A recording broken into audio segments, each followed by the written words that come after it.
Everybody, welcome to Storm Talk. Way through news meteorologist Brian Good here. A calmer day, thank goodness for that. Especially being the 5-year anniversary there of the Indiana tornadoes in Kentucky. Of course, Henryville being part of that. We'll be talking about that on the website, Way Through Weather on Facebook, and of course our newscast today as well. By the way, all right. Instead of thunderstorms, though, I'm going to talk more about a chance for snow. Go figure. As we get into the next, let's say, 18 hours for today. Beautiful sky overhead. It's chilly out.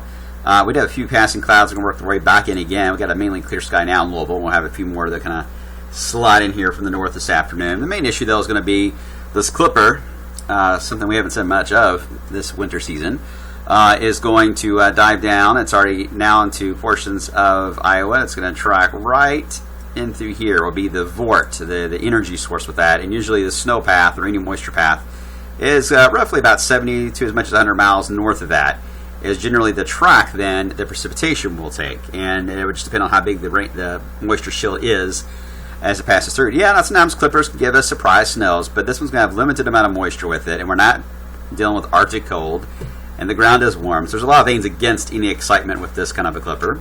But for snow lovers out there that are trying to at least enjoy something, you'll have a few areas of maybe some snowflakes flying around. Let me show you how the NAM model sees it, and I'll plot the accumulations. First off, will begin to arrive as we into late evening. And there's still a chance, the models are hinting even there could be a mix of rain and snow. That is a possibility, but everything I've looked at, it's pretty cold aloft.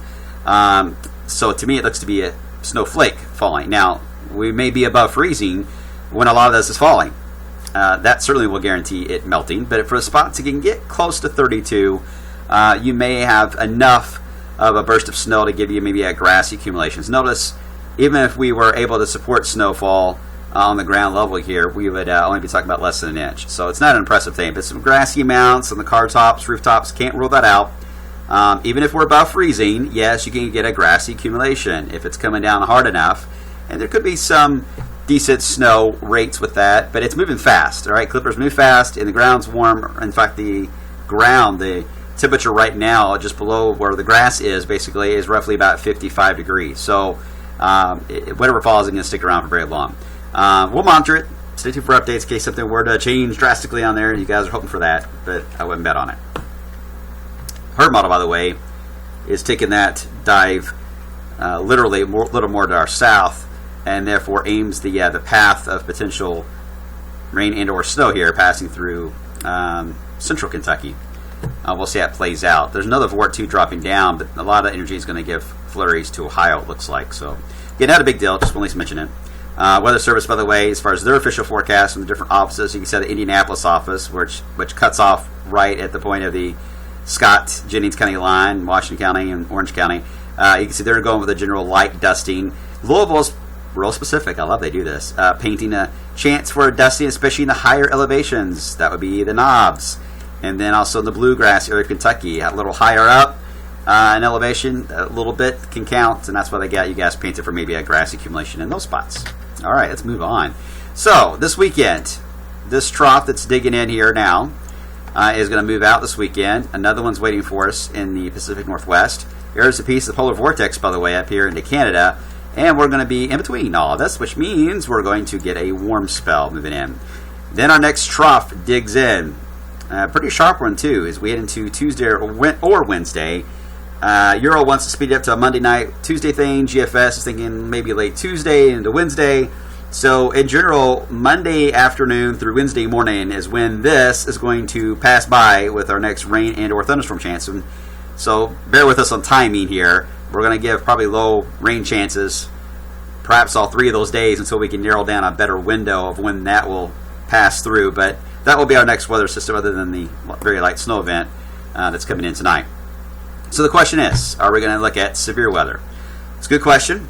Looking at the wind fields from the GFS, certainly, these are very low to the surface kind of winds, and these are strong. I mean, that's nothing to sneeze at there, so definitely some strong winds associated with it. However, the instability, the fuel, it is lacking. Lifted indices barely even going to the negative values here, and you can't even get to the negative to even get a lightning bolt to develop. So barely even able to support lightning as it stands now, versus this last system that came through here. We have the lifted index or lifted indices around -6 to -8, in some cases -10, and that was like off the chart. This one's lacking in that area. Could that change? Absolutely. Instability is one of the last things that gets figured out really in these kind of setups, and we'll have to monitor that because the wind energy is certainly there, and I do see some moisture involved. I just don't see as much instability involved in this, and that could seriously limit the severe potential, and that's fine by all of us. We'll watch it. Looking longer term, toward mid-March or about 12th of March, here are the ensembles of the models. You can definitely tell there's still kind of a troughiness, so nothing extremely warm or extremely cold. GFS is battling the Euro here. Euro is certainly warmer than the GFS as we get to about the 12th of the month. We're trending a little more toward the Euro idea at the moment. And then by mid-March, near St. Patrick's Day, still seeing, I mean, look at this. I mean, a true battle here of very cold air in Canada and warm air in the south. Only thing that spells is potential for thunderstorms. In fact, the CFS model that can pick out potential for strong thunderstorms is already aiming to about the 20th of March. Near that period of that map I just showed you, it's showing a potential severe weather event at that time, and there's many more after that. So I think we'll get a break. We'll see whether or not we can get anything strong or not out of that system early next week. Otherwise, I think we will have a good stretch here of calmer weather until about maybe St. Patrick's Day or just after. All right, so let's enjoy it. Let's enjoy the snowflakes while you can. Stay up all night and watch the snowflakes, guys. I'm kidding. Don't do that. Don't do that.